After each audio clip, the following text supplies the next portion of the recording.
Me diagnosticaron cuando tenía 19 años, entre los 19 y 20 años, esclerosis múltiple. Es una enfermedad degenerativa del sistema nervioso central que en teoría es incurable. Voy con un neurólogo, me tiene en observación, me hace algunas preguntas y lo último que yo recuerdo es que después de esas preguntas, días más tarde desperté en un hospital completamente paralizada. Por supuesto, para mí eso fue un quiebre completamente, porque estar en una silla de ruedas sin poder moverte te lleva a pensar que vas a necesitar de los otros y que además vas a ser una carga. Las creencias no son ni buenas ni malas. Algunas nos han traído hasta aquí porque siguen resonando en nosotros y otras ya no son funcionales. Acompáñame y cuestionemos juntos si eso que pensamos es nuestro o de alguien más. Bienvenidos a Cuestionando Creencias Podcast.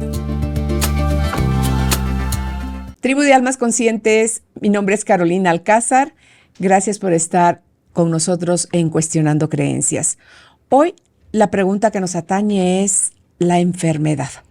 ¿La has vivido? ¿La has padecido? ¿La está padeciendo alguien de tu familia? ¿Te aterra la idea de llegar a padecer algo que no tenga cura? ¿O morir incluso a causa de esa enfermedad que pueda ser una carga para quienes te rodean? O que no tengas quien te asista en caso de enfermar. En fin, todo esto es lo que puede cuestionarse a través de un episodio. Y hoy lo queremos compartir con nuestra invitada Wendy de Zavala, donde ella nos comentaba que su enfermedad fue una carga para ella y para otros. Al menos ese era el concepto que tenía. Así que Wendy, qué alegre que estés con nosotros. Bienvenida. Gracias, Carolina. ¿Cómo fue que a ti, qué fue lo que te pasó? Que te llegaron a hacer un diagnóstico en tu vida y cómo eso te cambió.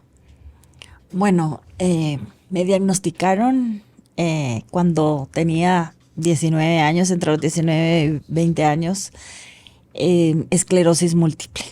Okay. Es una enfermedad degenerativa del sistema nervioso central que en teoría es incurable. Y recuerdo que en aquel momento estaba yo en mi trabajo. En ese entonces me dedicaba a trabajar con niños. Y me dice mi coordinadora, ¿te sientes bien? Y yo le dije, sí, un poco cansada solamente. Y ella me dijo, hazme un favor, ve a enfermería. Cuando llego a enfermería, la enfermera solo me ve y me dice, necesito que ahorita se vaya con un neurólogo. Y yo al día de hoy me cuestiono y me pregunto cómo estaba yo, porque nunca me vi, no encontré un espejo para verme, porque ¿por qué de pronto me mandaron tan así rápido a un médico y de una vez me dijo un neurólogo? Ni te dijeron que tenías como un derrame o algo sucediéndote. No, nada, solo me dijeron vaya. Okay. Y entonces pues voy con un neurólogo, me tiene en observación, me hace algunas preguntas. Y lo último que yo recuerdo es que después de esas preguntas, días más tarde desperté en un hospital completamente paralizada. Y dándome ese diagnóstico, ¿verdad? De que lo que tenía era esclerosis múltiple. Salí de ahí en una silla de ruedas sin poder moverme hacia casa, ¿verdad? Enfrentar, pues, lo que me tocaba que enfrentar. Yo era una mujer sumamente soberbia, orgullosa, además perfeccionista. En aquel momento el apodo que me decían Carolina era la hija del adelantado. Porque todo tenía que estar hecho en tiempo, todo tenía que ser perfecto. Y era una mujer que pensaba que no necesitaba de nadie, que yo era capaz de salir adelante sola y que encima podía ayudar a los demás.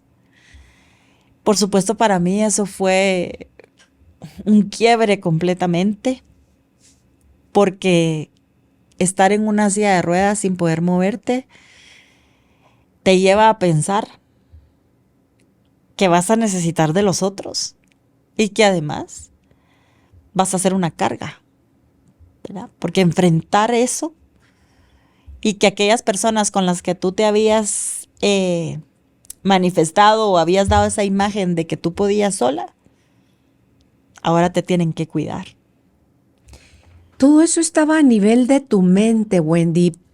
Quiero pensar que no sincronizaba tu miedo, todas tus deducciones versus lo que sucedía en tu realidad en ese momento. ¿Cómo reaccionaba tu entorno, tu familia, tus amigos, en base a lo que tú ibas viviendo y presentando cada día? Bueno, pues fue sorprendente, porque yo crecí pensando en que yo no era importante. Mi vínculo en mi entorno familiar, sobre todo con mi mamá, yo lo miraba muy distante. Pensaba en mi mentecita en aquel momento que mi mamá no me quería.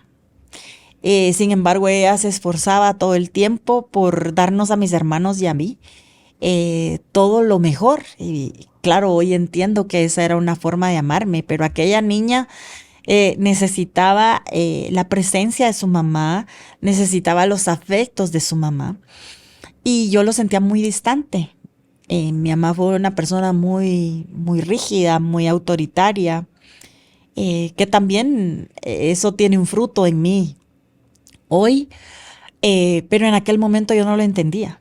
Entonces, cuando me pasa esto, no podía imaginar que iban a estar ahí para mí, sino esa sensación de, ¿y si me van a dejar acá abandonada, verdad? Como esa carga que no quieren tener. Pero la respuesta fue completamente distinta. Estuvieron ahí mis padres, mis hermanos, mis amigos, y pues la persona que en ese momento era mi novio, que ahora es mi esposo, también estaba. Y fue para mí muy fuerte ver que lo que yo creía no se estaba dando en ese momento, sino muchísimo más de lo que siempre imaginé. Ellos estuvieron ahí para mí todo el tiempo. Tú, de un momento a otro, cambió radicalmente tu vida. Tuviste que depender en absoluto de todo, Wendy. Sí. Te lo tenían que hacer todo. Sí, yo me quedé completamente paralizada del lado izquierdo, no podía hablar, mi rostro estaba completamente desviado hacia el lado izquierdo, no podía mover mi mano y mi pierna. Por lo tanto, yo no podía bañarme sola, no podía pararme, no podía comer, porque al no tener, digamos, sensibilidad en el lado izquierdo, yo no podía masticar. Entonces tenían que darme la comida en ciertos procesos para que pudiera yo ser alimentada. Y eso era muy fuerte, porque esa impotencia de la hija del adelantado, ahora dependiendo de todos los demás, ¿verdad? Entonces sí fue un impacto muy grande que me hacía creer que yo era una carga, y eso no quería hacer, porque yo me había esforzado toda mi vida hasta ese momento por no serlo, por ser como la protagonista, digamos, y en ese momento se derrumbó todo en mí. ¿Hubo más deterioro? Además de eso, ¿tenías subidas y bajadas? ¿Tuviste mejorías? ¿Hubo recaídas? ¿Cómo fue el proceso de tu enfermedad? ¿Cuántos años duró? Bueno, la esclerosis múltiple se llama múltiple porque los síntomas son diferentes en cada una de las personas que son diagnosticadas. Okay. Pues hoy hay muchos avances, hoy ya hay medicamentos un poco más efectivos que los que había en aquel momento. Pero en mi caso, la recaída esa inicial fue la que me dejó completamente paralizada, el usar una silla de ruedas y entrar a un proceso de rehabilitación. Luego de ahí logré caminar con un poco más de lentitud de lo que estaba acostumbrada. Hay una lesión que queda, de hecho, en mi pierna izquierda, que tiene menos sensibilidad, pero logré recuperar un porcentaje bastante alto en cuanto a la rehabilitación y medicamentos y otro tipo de cuidados que voy a compartirte también. Pero en ese momento empecé a hacer ese proceso. Eso duró más o menos 6 meses. Okay. Y luego ya empecé como a mejorar. Después pasaba que cada 3, cada 6 meses, de pronto venían los ciclos de recaídas. Y era como volver al principio. Sí, era como volver al principio. Empezaba otra vez la debilidad del cuerpo, el ya acudir al médico. Ya para ese entonces ya habíamos entendido qué era lo que implicaba la enfermedad. Entonces eso me hacía acudir al hospital a poner los medicamentos necesarios para poder desinflamar y poder otra vez empezar el proceso de rehabilitación y volver a caminar.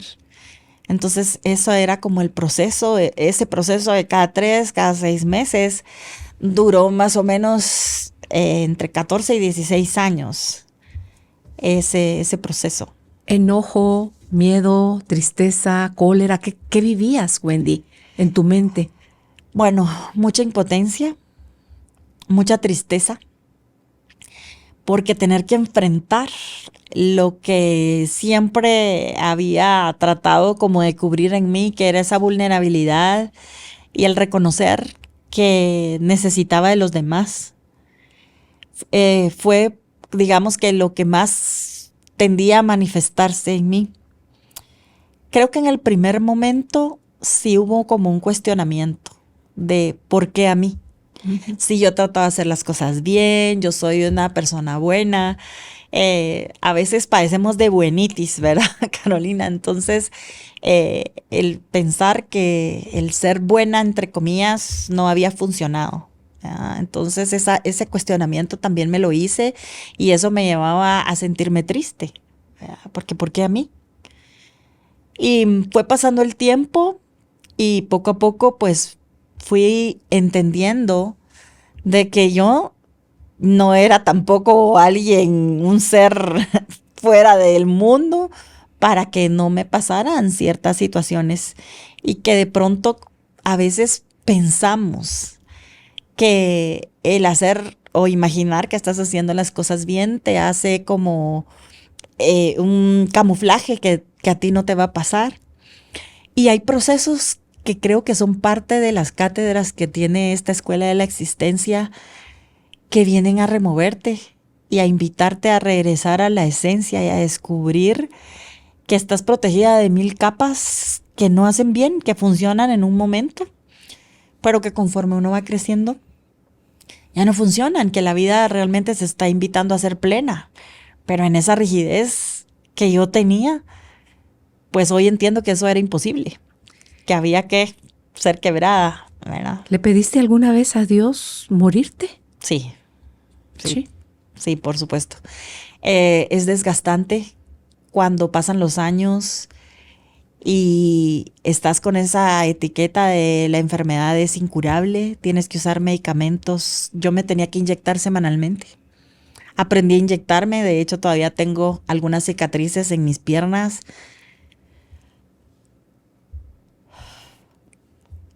De cuando me tenía que inyectar. Mi papá siempre me inyectaba, pero cuando años más tarde me casé, pues mi papá hacía el esfuerzo por llegar semanalmente. Pero había momentos en los que no podía y para mí también era como, ay no, yo no quiero cargar a mi papá. Y tuve que aprender a hacerlo. ¿Cuál era tu dolor más grande ahí, en ese lo tengo que hacer y mi papá no puede o que mi papá me lo haga? El pensar que eso iba a ser para siempre. Porque así lo decía el diagnóstico, que había que inyectarse para siempre. Y dentro de ese proceso, imaginar que tenías que cargar tú con eso y que por qué era necesario eso, que cuál era el objetivo en realidad, que qué beneficios traía el quedarme así. Eso fue como la parte más dura, lo que más me cuestionaba. ¿Cómo eran tus conversaciones con Dios, Wendy? Bueno, yo desde niña siempre encontré en Dios mi refugio, mi lugar de paz. Y siempre lo busqué todo el tiempo, y en ese momento que fue el diagnóstico fue preguntarle: ¿qué necesitas de esto, verdad? ¿Para qué quieres esto en mí? ¿O por qué me está pasando a mí? ¿Algún propósito tiene que tener esto y no lo entiendo? O sea, sí le pregunté así como: ¿por qué no puede ser de otra manera y tiene que ser de esta? ¿Enojada mientras lo preguntabas? Con él no, conmigo misma sí, porque era como perder el proyecto que había planeado para mí, ¿verdad? Y ahí es donde me doy cuenta de esa soberbia, ¿verdad? Y ese ser tan orgulloso y perfecto que yo imaginé que podía protegerme y defenderme a momentos vulnerables y evitar el sufrimiento. Sin embargo, caí en una zona mucho más profunda y mucho más compleja, ¿verdad?, de enfrentar ese proceso. Hay otra creencia, Wendy, y es la de un cristiano no va al psicólogo. ¿Rozaste esa creencia también? Por supuesto que sí. Cuéntanos. Por supuesto que sí. Bueno, quiero decir como un preámbulo a eso, que en el momento que me diagnosticaron, eh, mi esposo era ya mi novio, y entonces recuerdo que el médico le explicó el proceso de la enfermedad, y entonces yo le dije: déjame, ¿así para qué? Y él me dijo: no, yo lo entiendo, y yo me voy a quedar, yo no me voy a ir. Él es un hombre noble, es un hombre muy servicial y que siempre me ha demostrado estar ahí. 3 años más tarde de eso, nos casamos.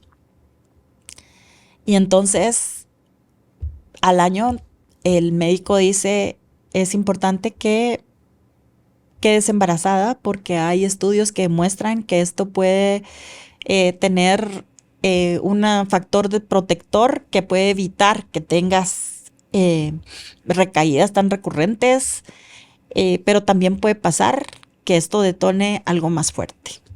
¿Qué más fuerte podría haber? El ya no levantarme de una recaída. Pero me dijo: la mayoría de evidencia que hay mejoría. Okay. Entonces hablamos con mi esposo y pues quedamos embarazados. Y entonces todo muy bien en ese embarazo. Nace mi primera hija. Y luego, 3 años más tarde, viene el embarazo de la segunda. Ese embarazo fue completamente distinto. Ahí sí tuve procesos en donde me tocó que ir al hospital porque hubo un par de recaídas, y luego nace mi hija, y fue un proceso. Tuvimos que llevarla al intensivo, y yo desde ahí empecé a darme cuenta que había algo diferente en ella. Y el pediatra lo que me dijo fue: eso solo es una cuestión de estética, conforme vaya creciendo va a ir desapareciendo. Pero el instinto de mamá siempre te dice, verá. Por supuesto que en ese ínterin como mamá era muy difícil, porque cuando mi primera hija aprende a caminar, yo estaba en ese cada 3, cada 6 meses en una silla. Cuando nace su hermana, fue completamente lo contrario, fue inmediatamente meter medicamentos, ella en el hospital, su mamá ya con factores de riesgo más altos. Y cuando de pronto habían recaídas ahí, una de las cosas que más me impactó en ese momento era verla a ella, cómo Tu hija grande. apoyaba a su mamá. Y una de sus frases era, yo soy tu bastoncito, mamá. Y ella me cargaba cuando mi esposo me tenía que levantar para llevarme al hospital. Y luego recuerdo muy bien que cuando ya estaba su hermanita en casa, más o menos creo que tenía 1 año, mi segunda hija. No recuerdo qué pasó conmigo, pero cuando desperté, estaba tirada. Y cuando dije mis bebés, cuando me levanté, encuentro a mi primera hija cambiando a su hermanita. Y ella me dijo, mami, no te preocupes. Yo estoy aquí. Yo puedo hacerme cargo de ella. Entré a tu cuarto y te vi tirada. Y pensé que estabas cansada. Ese momento fue muy difícil porque resurgió otra vez esa idea de no quiero ser una carga, y ahora ya no era para mi familia primaria, digamos, sino era mi hija y su hermanita, ¿no? Quien me estaba dando ese mensaje de ella con todo el amor, pero yo como mamá cuestionándome, ¿para qué voy a ser útil aquí? Así. Y esas ideas de no quiero estar acá, no quiero estorbar el proceso en ellas. Pasaron los años y a los 5 años de mi segunda hija empiezan en el colegio a decirme las cosas que yo había visto. Y entonces pasa todo un proceso. Vamos con un genetista y nos confirma lo que yo había visto desde el primer día, que teníamos una hija con condiciones especiales. Eso hace que me manden del colegio a hacer procesos. Terapia. Ajá. Entonces fuimos con el psicopedagogo y luego nos tocaba ir con el psicólogo. Cuando fuimos al psicólogo, yo recuerdo que la psicóloga de niños me dijo, bueno, pase adelante, ya habían evaluado a mi hija y todo. Y me dice, solo le quiero hacer una pregunta. Y entonces yo le digo, sí, dígame, ¿verdad? Aquí es donde viene esa parte de, pensé en un psicólogo.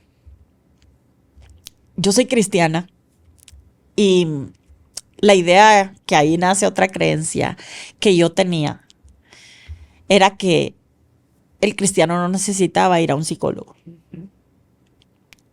que Dios es más que suficiente. Y eso es una verdad, Dios es más que suficiente. Pero Él en su soberanía tiene formas de invitarnos a nosotros a enfrentar procesos. Y yo no los vi. Yo, no, ¿para qué voy a ir al psicólogo?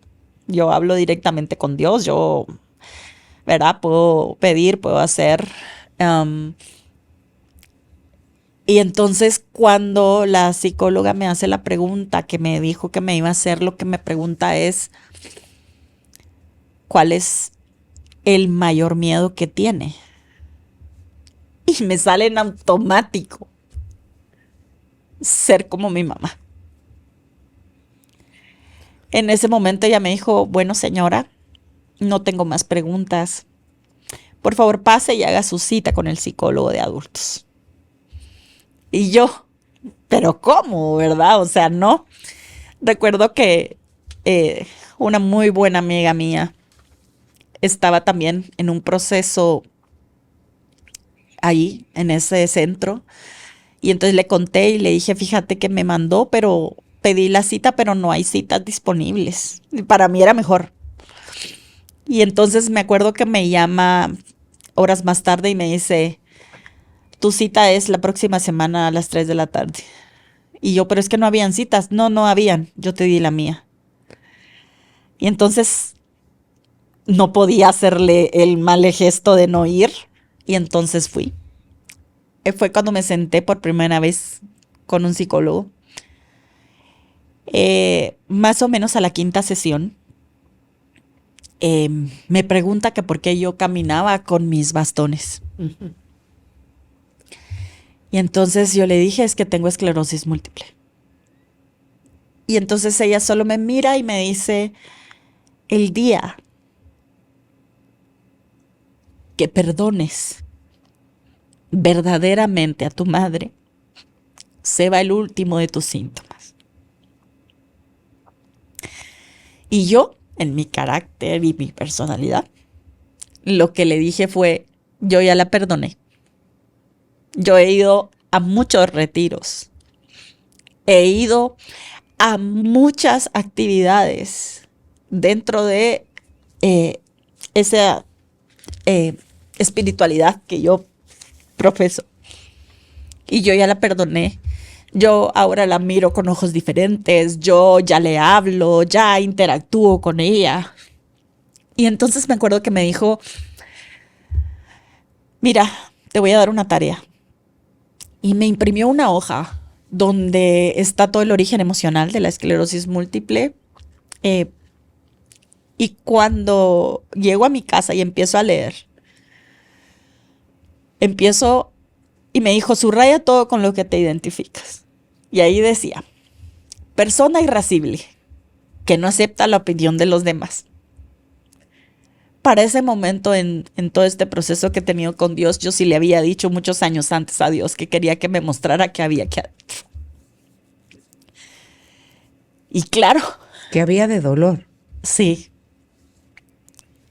Luego vino todo este proceso que ya mencioné y me recuerdo que alguien que amo, quiero muchísimo, que en ese momento era mi líder dentro de la iglesia, me dijo, ay, mi Wendy, no sabes lo que pediste, porque Dios sí te lo va a mostrar.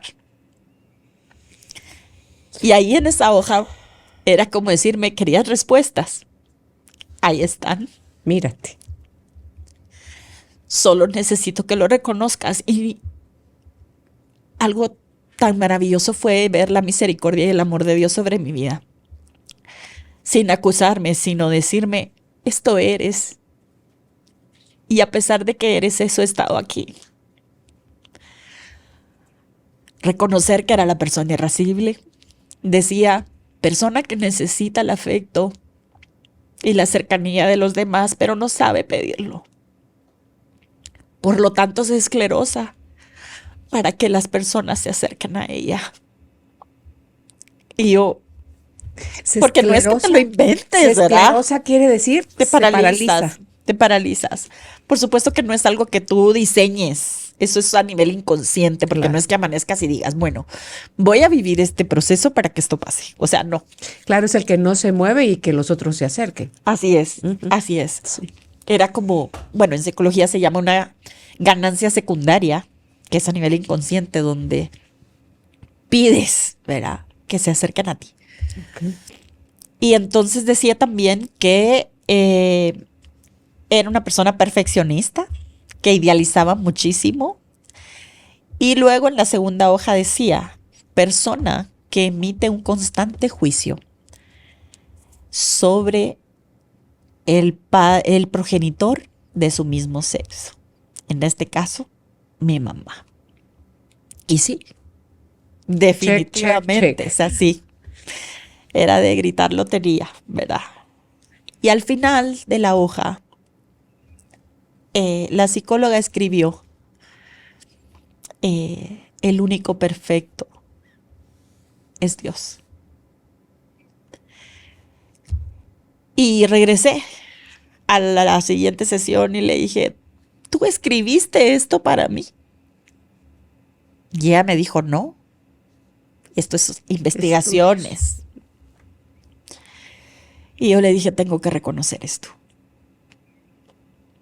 ¿Buscaste rápido a tu mamá o todavía te quedaste reticente a decir no? Sí la busqué, un poco traté de ser más cercana.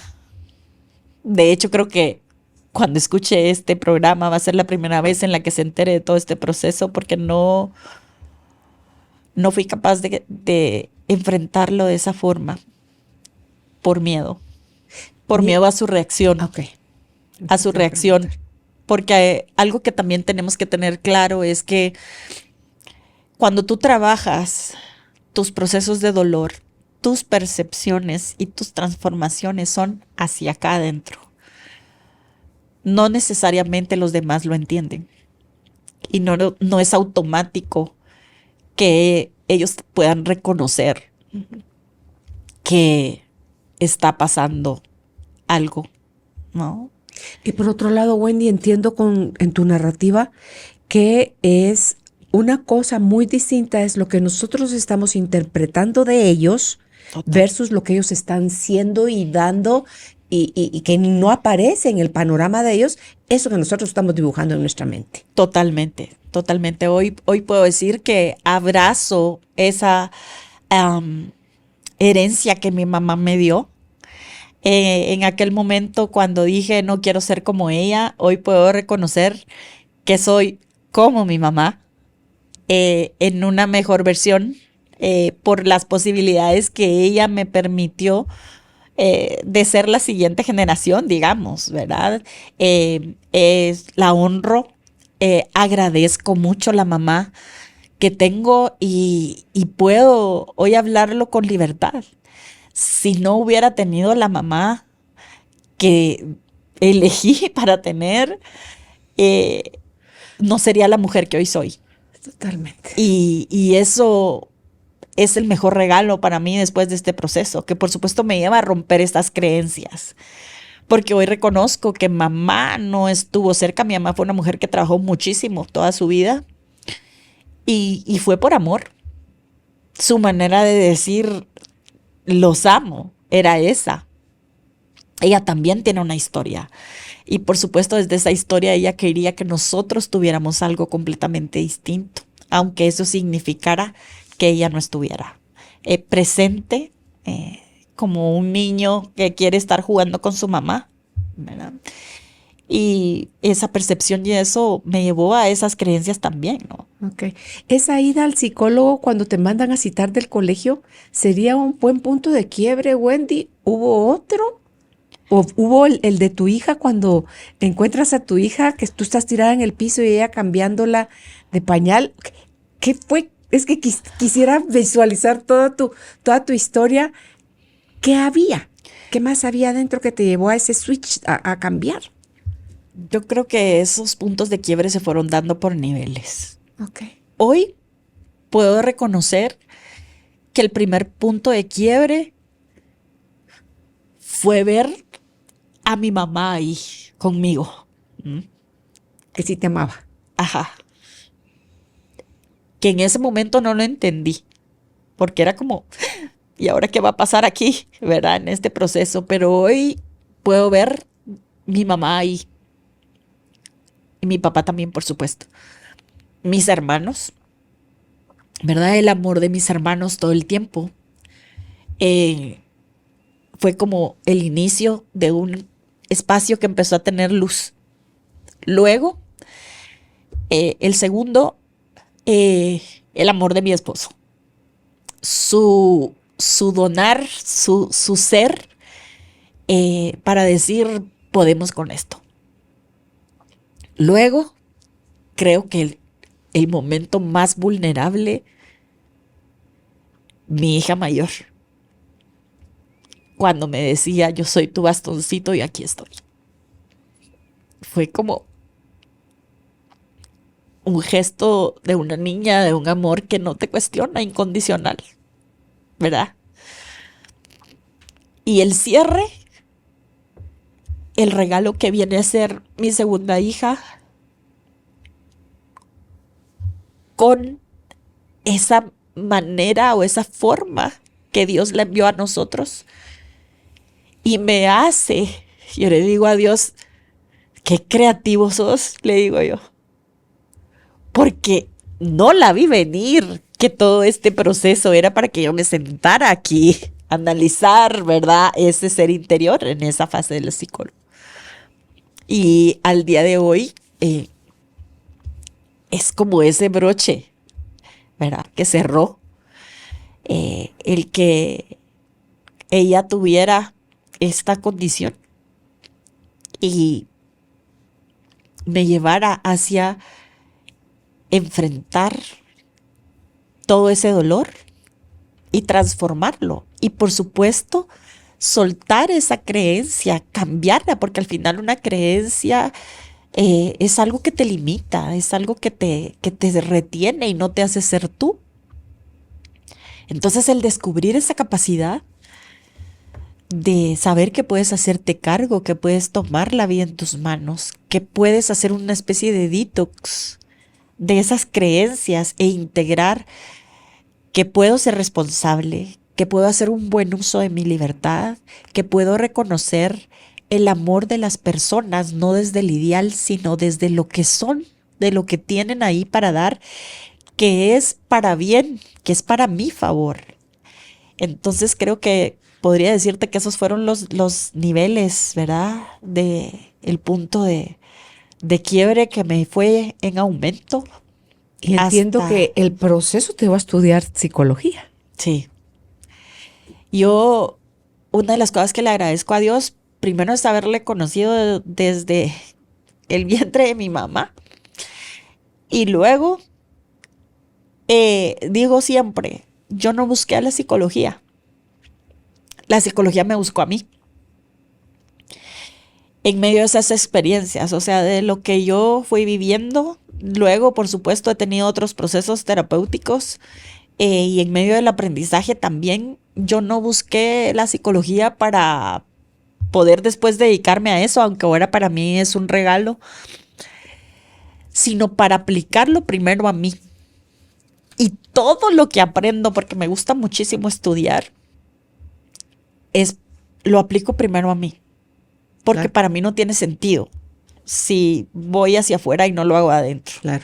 Y el ver el poder de esa transformación, el encontrar en la ciencia que viene de Dios, algo que me pudo a mí, ¿verdad? Porque entiendo que cada persona es única e irrepetible, pero a mí me llevó a ser una mujer verdaderamente libre y encontrar esas verdades que muchas veces encontré en la escritura, separando esas aguas, ¿verdad? Separando esa luz de esas tinieblas adentro para poder generar un cambio. Hasta que llegó el momento en el que recuerdo que fui al Seguro Social, que también fue parte de las maestrías que me hizo sacar la vida. En humildad, en muchas cosas. Y llegué y entonces fue como decir, yo ya no voy a volver más aquí, ¿verdad? Entonces, me hicieron los análisis y entonces el neurólogo me dijo, ¿estás bien? Las manchas en tu cerebro, porque cuando te hacen las resonancias aparecen una especie de manchas, están estancadas, me dijo. Esto me hace pensar que entraste en remisión, me dijo.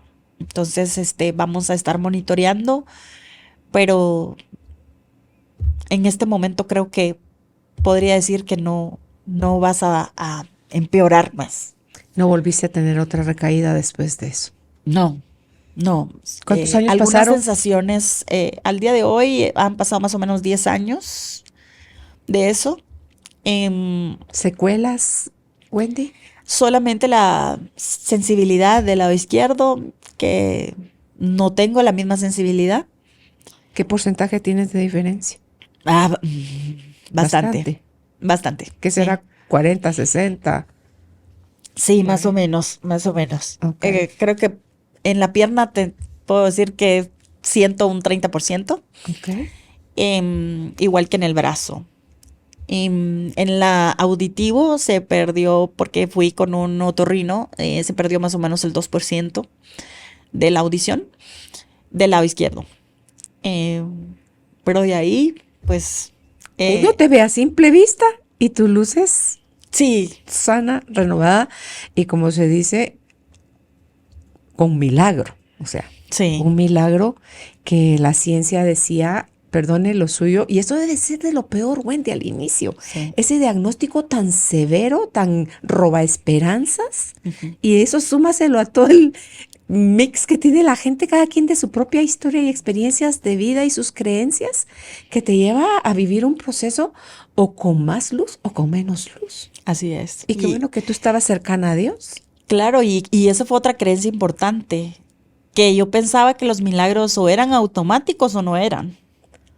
Ok. ¿Verdad? Porque era así como la idea que tiene uno de que el milagro es instantáneo. Y, El aprendizaje venía en el aprendí, proceso. aprendí también que hay milagros que llevan un proceso. En realidad la vida es un proceso. Y Dios también me mostró eso, ¿no?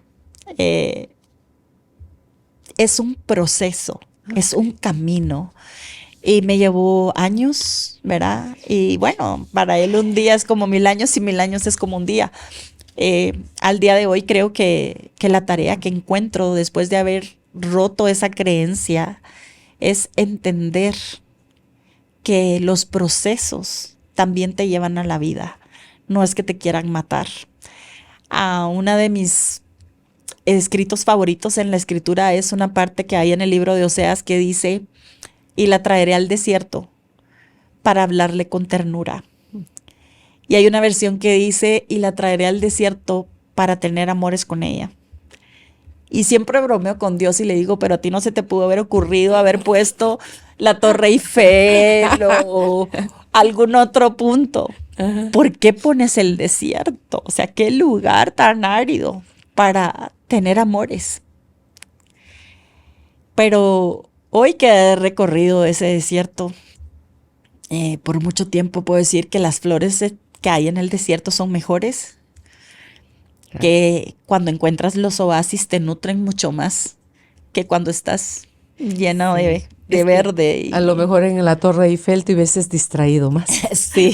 Y el aprendizaje cuesta todavía más. Hubieras requerido de otras experiencias para poder llegar al final a lo que llegaste, ¿verdad? Sí. A este descubrimiento. ¿Qué Sí. consejo le darías, Wendy, a quienes estén atravesando en este momento un proceso de enfermedad? Bueno, quiero decir antes de dar el consejo que